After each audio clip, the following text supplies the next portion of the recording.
Alright guys, so I got another 2-for-1 Ripaverse video here for you today, since I have picked up both Rippazine number 2, as well as the Horseman, Welcome to Florespark, the two new releases from the Ripaverse. So I did want to go through both these books here today. I will be starting with Rippazine number 2, since that is the book that came out first out of these two. So here it is right here. This is the standard edition cover. $7, same as the first release was. Which, if you saw my video covering issue number 1 of the Rippazine, you kind of know what to expect here. This book is very similar to the first issue, and a lot of my opinions do kind of carry over to this book. Although there is a few key differences between this second issue compared to the first. The main one being that issue number 2 does have a lower page count than the first one. I believe the first issue of the Rippazine was about 80 pages long, and this one is only about 56 or so. Which the main reason for the shorter page count is just that the first book had previews for 4 of their full comic book releases, while this one only previews 2 different books. It has previews for Gooding the Polymath as well as the Horseman. So that right there is pretty much the only real difference in page count, is it has less preview pages from other books. Another big difference is the paper stock used inside the book for this one. Rippazine number 1 had sort of a matte page inside, while this one has the glossy pages similar to, the standard Ripaverse releases. So I think I actually do prefer the, more glossy finish of these pages. I just think it kind of feels better. So like I just mentioned, this book does have preview pages for Gooding and the Horseman. So if you haven't read either one of those books and you do want kind of a sneak peek at those before you commit to buying the full thing, this is a cheaper option for you to go about that. One thing I will note, this book actually came out several months ago. I didn't get it at launch because I didn't want to pay to ship just this book by itself, since the shipping would have been as much, if not more, than the book itself. So I waited to ship this together with the Horseman when it came out. But if you pick this up on release, it actually did come out before the Horseman was even available. So even if you're someone who has been keeping up with all the Ripaverse releases as they come out, if you got this at launch, it actually had a preview for a book that wasn't released yet. So it did have a little bit more value in terms of that as compared to the first Rippazine that only had previews for books that had already released. So if you had been keeping up with everything, none of the previews were new to you, while this one did have something that you hadn't seen before, even if you had already bought everything else from them. So I will give them credit for that, even though it didn't personally apply to me, since I waited, and bought them both together. And then, of course, we have the main selling point of the Rippazine, which is a 16-page short story based on the brand new character Saoirse. So much like the Salvage PI story that was in the first issue of the Rippazine, this is another little short story that they introduced here to give us all a sneak peek at this new character and sort of judge people's reaction to her. So this story is written by Eric July, founder of the Ripaverse, and the artwork is done by Kanan White, which this is the first time we've actually gotten some interior artwork from him. We've gotten quite a few covers done by him and artwork for other Ripaverse merch and such. But this is the first time we've actually gotten full interiors from him, which Kanan White is a fantastic artist. So I was really glad to see that. But this story does introduce us to Saoirse, another Lethal Force authorized PI character, very similar to Salvage, again, who we were introduced to in the first Rippazine. Although she does have very different tactics than Salvage for going about her private investigative work. She's more of a undercover sort of, femme fatale, sexy, redhead sort of character. So I will go ahead and go through this story here pretty quick, which there's not a lot to go through since it's only 16 pages. It is, again, just a sneak peek. So spoiler alert if you're worried about that, though there's not really that much to spoil. So first off, we do get a quick scene of her just working out, where we get the monologue from the trailer promoting this book. It then cuts to a scene in Lower East Florespark where Saoirse is meeting with an unnamed client, and she's having a discussion with him about what she's found out so far about, the job that he's given her. And this client is wanting her to deal with this problem, but she's pretty much telling him that she's just going to figure out the motive for him and let him deal with it. So it then cuts ahead to Saoirse going undercover as a driver, bringing some very attractive woman to a big party at this fancy mansion, who we find out is owned by some guy named Mondo Machin. So Saoirse sneaks in as a driver, but of course once she gets inside, she changes to a very sexy red dress and infiltrates this party. And once she's inside, she ends up getting approached by this guy named Pierre, who is one of the guys working for Mondo Machin. So, of course, this guy is very attracted to Saoirse, so she uses her feminine wiles, let's say, to get him to invite her up to another level and, a more exclusive part of this party. So after getting upstairs, she ends up sneaking away, pretending to have to go to the bathroom, but instead she infiltrates an office using a key card that she lifted off of one of the waitstaff earlier, and she gets inside and starts looking at a laptop to try to figure out some information on this Machin guy. But she ends up getting caught by Pierre, who was suspicious of her all along. So she admits that she's a PI, and she's trying to question Pierre now, but of course he's not going along with it. So Saoirse ends up taking Pierre down and running away. And as we get the scenes of her, sort of trying to escape, we sort of learn a little bit about what she found out about how Mondo Machin is running some sort of drug ring, and he's trying to expand his territory into an area controlled by some rival gangs. So anyway, a bunch of security guards end up chasing Saoirse out some doors onto the roof, where she thinks she gets away, but she ends up being confronted by this unnamed female character, who seems to be the leader of Machin's security. She's a pretty cool looking character. We don't really find it out much about her. We don't know if she's an accept or anything. She is wearing some pretty cool rings and chains around her fists. But anyway, this mystery woman and Saoirse end up getting into a big fight on the roof that ends in Saoirse grabbing her by the face and just jumping off the roof with her. So this woman ends up getting slammed into the ground. So I'm not totally sure if that killed that woman or not. Again, we don't know if she's an accept. If she is an accept, then it's pretty likely that she probably survived. If not, that was a pretty nasty fall, which probably could kill or at least severely injure a regular human. So that's sort of left a little bit up in the air. But right at the end, we do have a scene with some more security guys confronting Saoirse and her pulling a gun on them. And it sort of just ends on a cliffhanger there. So overall, this was a pretty cool little short story for this Rippazine. I did enjoy it overall.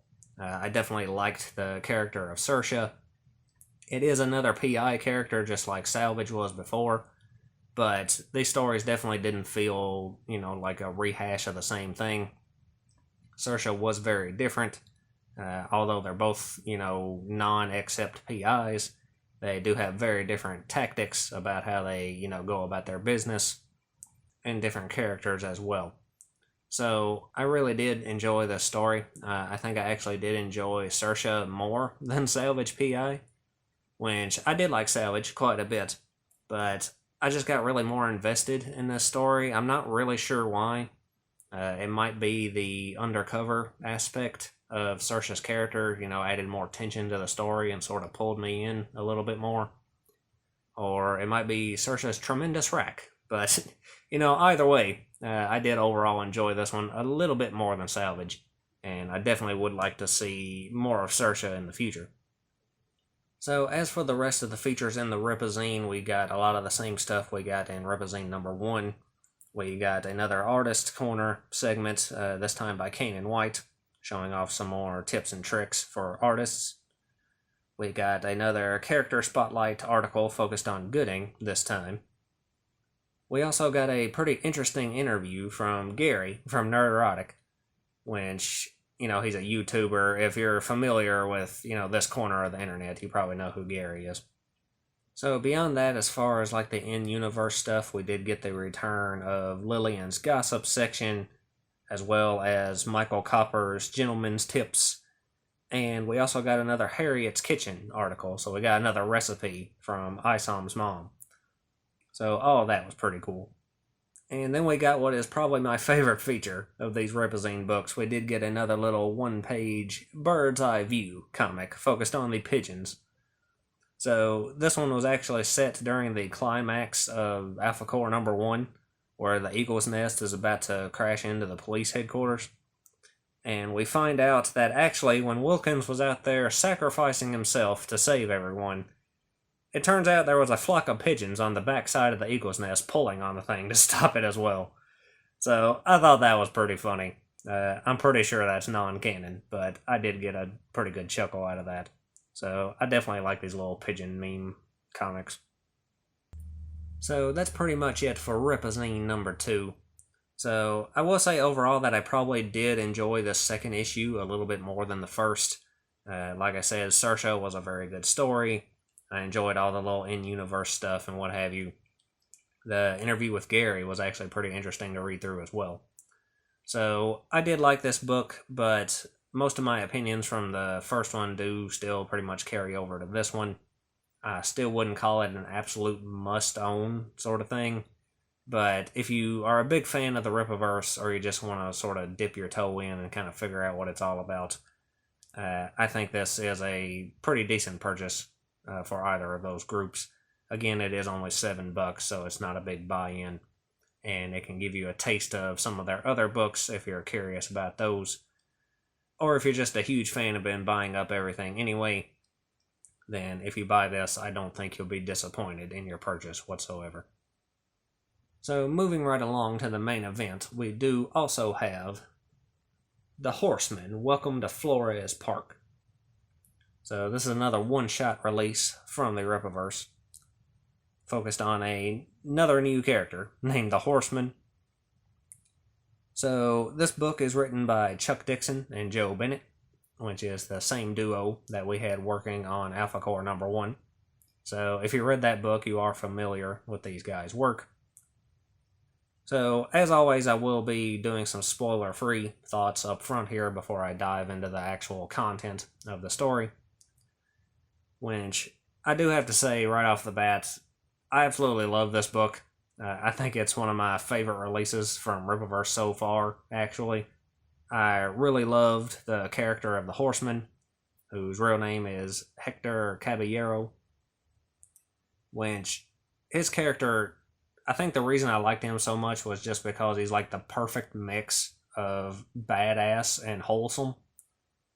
Because, he's this street level vigilante.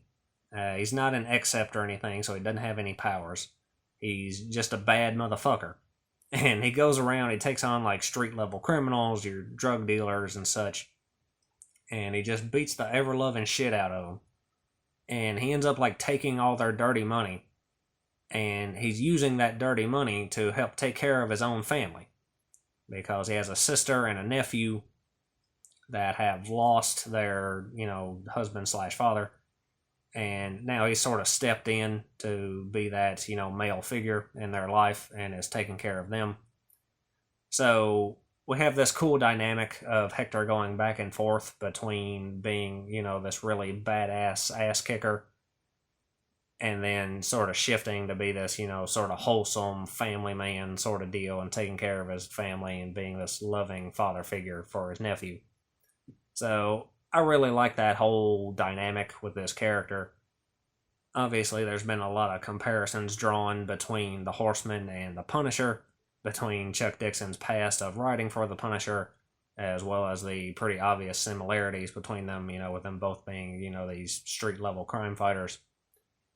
But this book does give you a very different sort of aspect to it, with Hector's family still being alive and him being focused on taking care of them, and that being really his real motivation for even becoming a vigilante in the first place.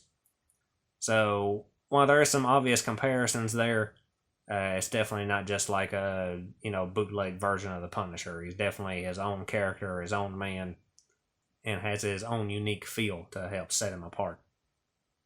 So beyond that, this book was very heavy on the action scenes, all of which were very cool. There was a lot of really badass fights in this, very violent fights, very graphic in some cases. So, if you got really young kids, you might not want to show them this. But if you're into really brutal, just ass kicking and a little bit of gore, I think you'll really enjoy this book as far as the action goes. I also was a really big fan of the plot of this book. I thought it was interesting. It kept me engaged the entire time. I was interested in Hector as a character and his journey. I was interested in a lot of the other villains and side characters that they introduced in this book as well. And there was actually a few little twists in this book that I actually wasn't expecting at all. So that was a nice little surprise as well. And like I mentioned before, just like with their last release with Gooding the Polymath, this book is a one-shot, so it is a standalone story. It is self-contained. It's not, part of an ongoing series or anything like that. So it is a complete story. If you haven't read any of the other Rippaverse stuff, you can easily pick this up and not be lost or anything. It does, reference and even have appearances from other characters that are already established in other Rippaverse books. So it definitely fits into the world very nicely. But if you have no prior knowledge of that world, then you can still fully enjoy this book without, being lost or confused or anything. So with all that being said, as usual, I do want to dive into the story of this book here. So, spoiler warning, if you haven't read it and you don't want to know anything that happens, you have been warned. But starting right off, very similar to with Alpha Core number 1, we do immediately get thrown right into the action. Since we open with a scene of the Horseman on the roof of a train, fighting against a bunch of weird-looking ninja guys in animal masks that kind of remind me of like some grunts from a Super Sentai season or something. So we immediately have this really cool fight scene of Horseman fighting off all these ninja guys onto the train, and then off of the train, through the train station. So he ends up beating all these ninjas, but, we're sort of hearing his inner dialogue as he's fighting. And he's talking about how he's pissed off somebody that he shouldn't have in the course of his vigilante work. And now they're sending these weird ninja guys after him. And he doesn't know who exactly is after him, but he knows that they're not going to stop, and it's just going to keep getting worse and worse. So he ends up coming to the realization that he's going to have to get himself and his family out of Drescher, which is the city that he's in right now. So this scene culminates with the Horseman making it back to his old beat-up, rusted-out car, with a door that's not even the same color as the rest of the car. So he makes it back and returns home to his family, where we end up meeting his sister Patty and his nephew Danny. So Patty and Danny actually have no idea that Hector is actually secretly the Horseman and has been doing all this vigilante stuff. So they all think that he just has a normal job and that's how he's been paying the bills. But in reality, he's actually completely unemployed outside of his vigilantism. And he's been paying the bills with the dirty money that he's lifted off of these street thugs. So then we get a scene with Hector where he's sort of having this little inner monologue, and he's remembering how he got started as a vigilante in the first place, where he was trying to hunt down the carjackers that initially killed Patty's husband, and also injured Patty as well, when, as you can see, she was in a wheelchair. She was confined to this wheelchair by these carjackers, since they attacked her while she was pregnant with Danny, and of course ended up killing her husband. So he started out being a vigilante to try to get revenge for them, and he's not even sure if he ever really did find them or not.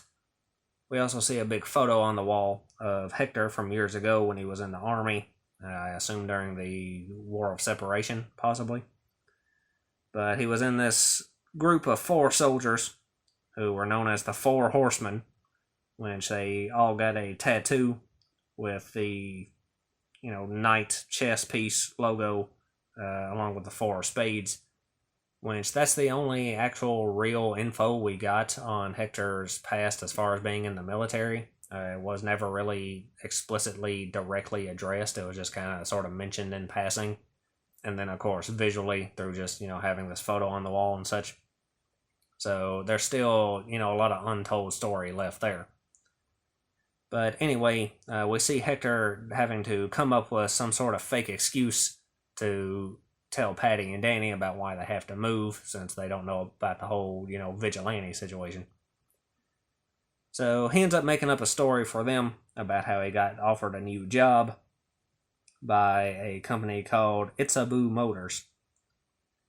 But this new fake job, of course, is in Texas.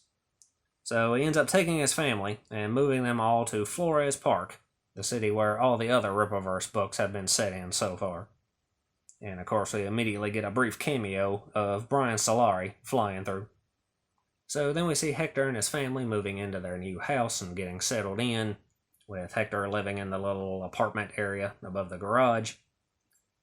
So then later that night, Hector ends up going out on his real new job, which is same as his old job, being the Horseman. So he goes out and immediately starts looking for some criminals to take down. He also has a different suit than the suit that he was wearing as the Horseman back in Drescher, which they never really gave an explanation for the suit change or the new mask or anything. I assume it was just to, differentiate himself from the vigilante back there, so people didn't get wise to the fact that it was the same guy. But this is the standard Horseman attire that we've come to know him as. Of course, this is the attire he's wearing on the cover of the book. So the Horseman ends up breaking into this drug den, and he ends up capturing one of the gangster guys in there, and he sort of uses him to get inside. So he's trying to take the drug money from all these guys, which of course results in a massive gunfight between all of them, which we had another really awesome action scene here. Pretty brutal action scene, actually. There was one big, double page splash that showed the Horseman using one of the gangsters as just a meat shield to take all these bullets. So that dude absolutely got blown away. But we have a really awesome fight where Horseman ends up taking out all these gangsters, and he does manage to make it out with the money, which he sort of guesses to be at least 50 grand. So he's escaping with a duffel bag full of money and trying to make it back to his old beat-up car, when he gets confronted by two police officers named Lex Tremaine and Milo Torville Deems, who we quickly find out are actually dirty cops. So they confront Hector not to arrest him, but instead to steal 2/3 of the money that he just lifted off of these gangsters. And now we end up in a situation where Hector is sort of under these guys' thumb, because they looked up his license plate and they found out his identity. So they know that the Horseman is actually Hector Caballero, and they know everything about him already.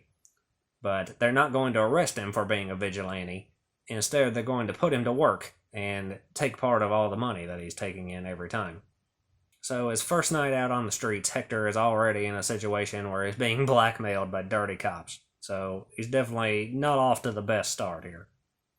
So later we jump to a scene at a restaurant called Big Eats Pizzeria, where we meet Tuna Calhoun, who is a sort of crime boss guy, which, if you've seen the animated trailer that they released for this book, this is the big fat boss dude who was in that trailer. So Tuna is in here having a discussion with, you guessed it, Lex and Milo. So we find out that the drug den that the Horseman busted up was operated by some of Tuna's crew, and Lex and Milo are also on the take from Tuna and working with him as well. So Tuna is demanding that, they find out who this guy is, and Lex and Milo are actually playing dumb and pretending that they have no idea what's going on here. So, as it turns out, Lex and Milo are actually playing both ends against the middle, and they're not only manipulating Horseman into doing what they want him to do and getting money out of him, but they're also on the take from Tuna and getting money from him as well. So not only are they being bribed directly by Tuna, they're also turning around and using Hector to steal some of Tuna's money. So these guys are scum even among scum here. So Lex and Milo actually end up showing up at Hector's house, and they give him 3 more addresses for some drug dens that they want him to hit. So he ends up going out and hitting all 3 of those places, all in one night. And then we get a scene with Tuna freaking out again, since 3 more of his drug operations just got blown apart all in one night. So he's complaining to Lex and Milo and demanding that they, figure out what's going on here since they're cops. And he's starting to get suspicious of them, and he tells them that he's not going to pay them anymore until they figure out what's going on, and he hands over whoever's doing this to him. So Lex and Milo end up deciding that, they've gotten away with this for as long as they can. So they're going to end up turning on Hector and giving him up to Tuna. So then we get another brief scene back at Hector's house where Hector almost gets caught by Danny with his big pile of dirty money that he stole from all these drug guys. So Danny's kind of asking questions about it, and Hector sort of sidesteps it and tells him that, it's just a signing bonus for his totally legitimate job that he definitely has. So anyway, Hector goes out to get them some Chinese food for dinner that night, where he is confronted by Lex and Milo again, where they're there to pick up their cut of all the money that he stole from those 3 drug houses. So they take their cut and they give Hector another address for him to hit, but of course they immediately call it into Tuna, telling him where this guy's going to be. So this is obviously a setup for the Horseman to be trapped, and it's not an actual drug bust like he's expecting it to be. So when Hector gets back home, he is greeted by Patty, who is super pissed because she found Hector's stash of dirty money that he's been amassing. So she knows that something is up, so she confronts Hector about it, and he actually ends up coming clean. He tells his entire family everything, that he's the Horseman, that he's been doing vigilante work this entire time, that he doesn't have a job at this car company like he told him he did. So he tells them the entire truth. And of course Patty gets all mad about it because he's risking his life just for money. So Patty ends up making Hector promise that he's going to stop his vigilantism and get a real job, which Hector agrees to, but of course that ends up being a lie because he immediately goes out that night as the Horseman again to go to that last address that Lex and Milo gave to him, since he has no choice, since as far as he knows he's under Lex and Milo's thumb. So the Horseman shows up at this warehouse, but once he gets inside, he realizes that, there is no drug operation there, there is no money. All that he finds inside is a giant bomb, as well as 2 carloads of gangsters who are showing up in order to try to kill him, one of which has a fucking RPG. So we have another really awesome fight scene, where Horseman is taking out all these gangster guys by himself. Again, if you saw the animated trailer, this is very similar to the scene in the trailer where he's fighting all the guys in the trucks. So after this really cool fight where Horseman ends up taking everybody out, of course he realizes that he's been set up now by Lex and Milo. So he ends up going back home, and he wakes up his sister, and he tells Patty and Danny to take a train or a bus or whatever and just get as far away from here as they can. So he ends up loading them up in a taxi and getting them out of town. So next we have another scene with Tuna, where he's back at his, fancy house, where some of the gangsters that Horseman beat the shit out of end up coming back and reporting to Tuna, and he's all pissed off at them since, this one guy is taking out his entire crew. So Tuna ends up hiring 2 new characters to get the job done, who are named Sturm and Blitz, who are these 2 actual Nazi bikers. And by actual Nazis, I mean actual Nazis, not, literal Nazis who, made a edgy joke on the internet 10 years ago. So they have pretty cool designs, I will say that. Sturm is the guy and Blitz is the girl. So Tuna enlists them to figure out who this is who's taking out his entire crew single-handedly.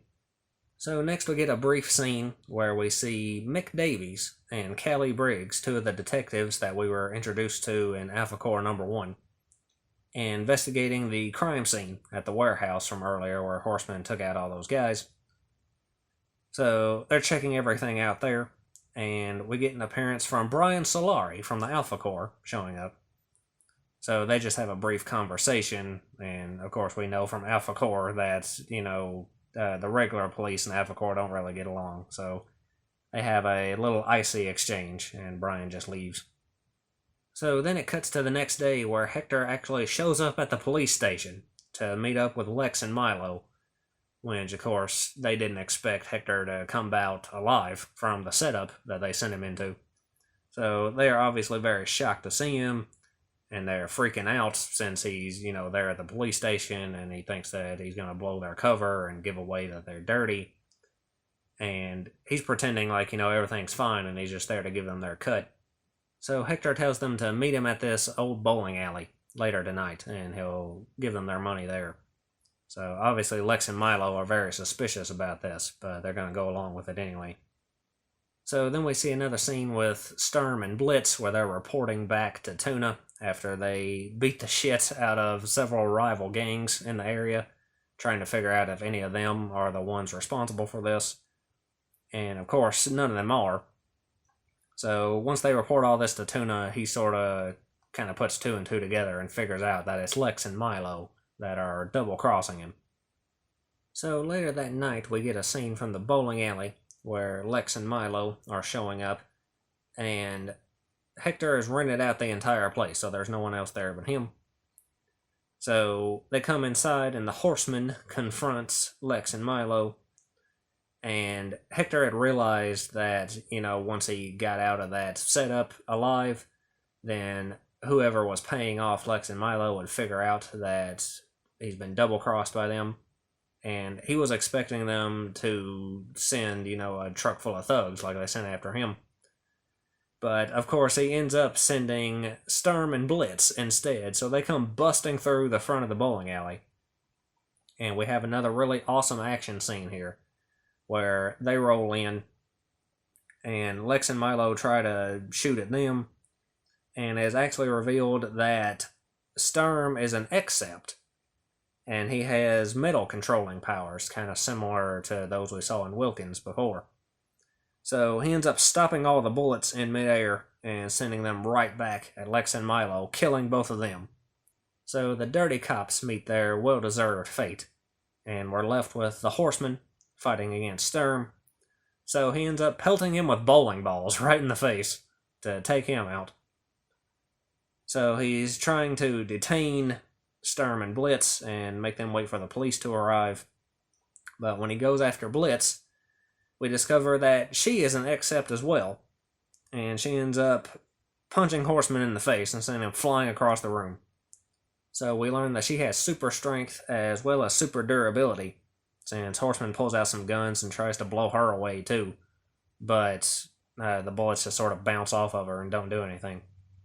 So we have a really awesome fight scene here with Horseman fighting against both these Accepts. So he's completely outmatched since, of course, he himself has no powers.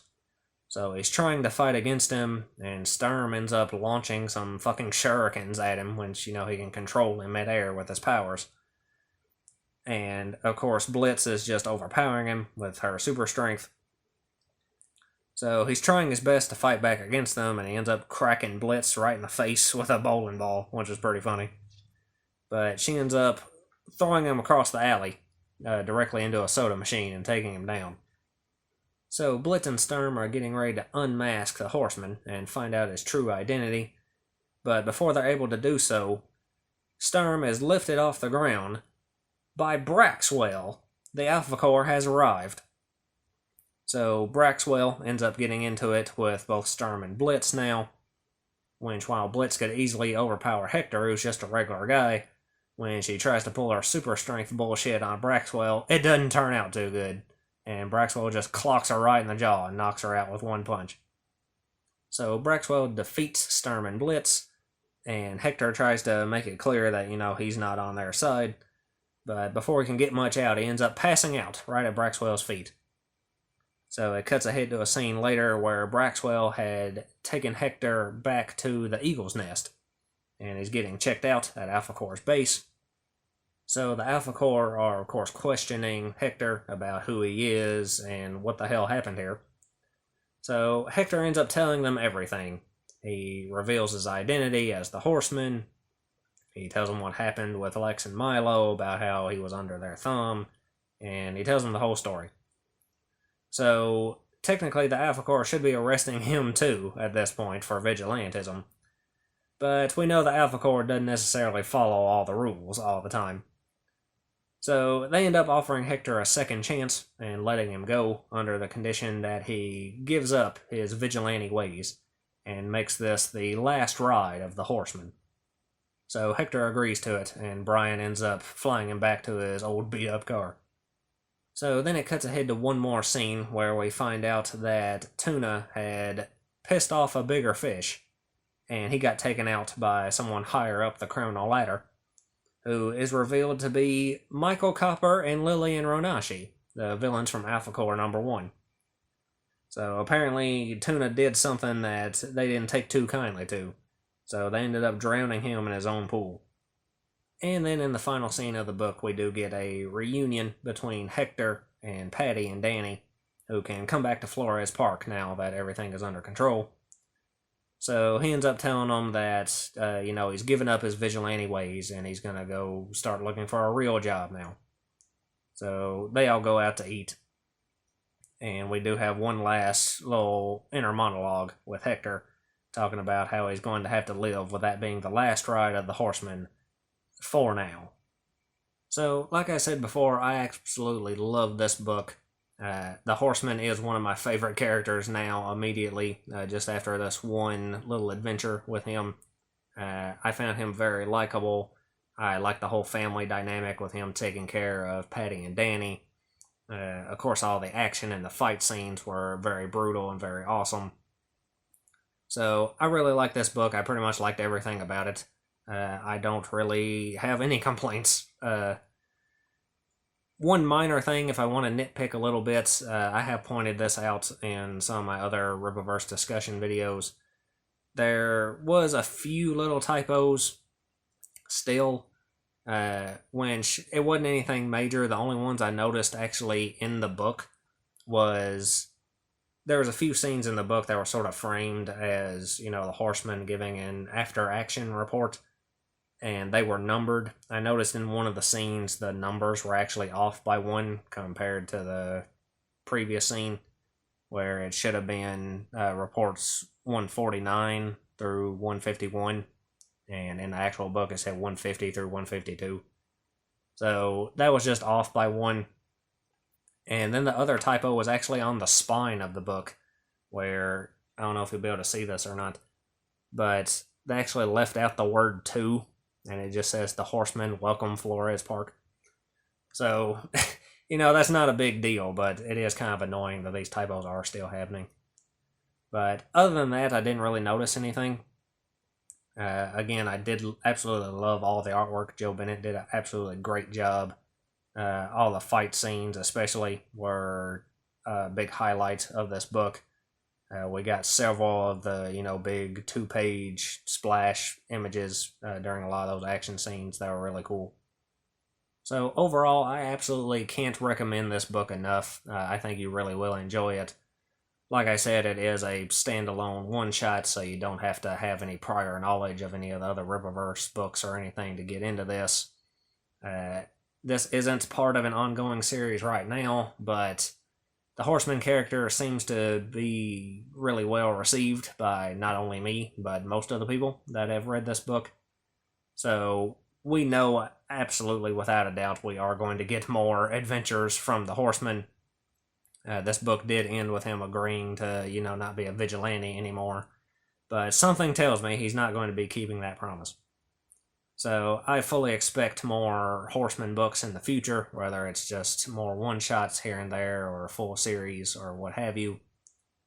Another thing I should mention is that Eric has talked about wanting to do a full Horseman animated series, which is a lofty goal because animation is very expensive, and he has said that he wants to fund that using the memberships for the Rippaverse site, which they said they had to make it to, I think, 5,000 members in order to greenlight a full pilot for that, which they have a meter on their site keeping track of this now. And I believe the last time I checked it, they were like 20% to their goal or so. So they still got quite a ways to go for that, so I don't know if this animated series will actually end up coming to be or not. I will say that I'm actually not a member on their site because, generally speaking, I'm not a fan of this whole subscription bullshit. I'm kind of burnt out on it. So I don't really want to do any sort of monthly subscription kind of deal, even for something cool like that. I will say that if it does end up coming to fruition at some point and this does get released, again, I don't really want to pay a subscription to just have access to it digitally. But if it does end up getting some sort of physical release on DVD or Blu-ray or whatever, that would be absolutely something I would have a huge amount of interest in. So I don't know how that's going to turn out, but it'll be interesting to keep an eye on in that. Regardless of what ends up happening with the animation, though, I think it's beyond the shadow of a doubt that we'll be getting more Horseman books at some point. It'll be interesting to see where the story goes in those. I definitely didn't expect for Horseman's identity to be immediately discovered by the Alpha Corps at the end of this book. So, since they already know who he is, if he starts, being active again as the Horseman, then obviously that's going to create a conflict with them. So that'll be interesting to see how that plays out. Knowing how Brian tackles some things, he might just turn a blind eye to it, since, Horseman will obviously be doing good out there on the streets. But that's something that we'll have to discover in a future issue. So, yeah, if you like the sound of this book, or you're interested in, sort of those street-level crime-fighting sort of superheroes, I think you'll absolutely love this book, and I think you definitely should be picking it up. But anyway, I think that's about all I've got for this time. I do have Blood Ruth already pre-ordered, which is one of the books that I've definitely been looking forward to the most. So that should be coming out early next year, I believe. I think the campaign for that ends in January or thereabouts. Well, not campaign, but collection. Whatever. So whenever I am able to get my hands on that, I'll definitely be covering that book too, since that's the one I've been looking forward to the most out of all the Rippleverse characters so far. But anyway, I guess that's all I got to say, so lots of luck to you and yours.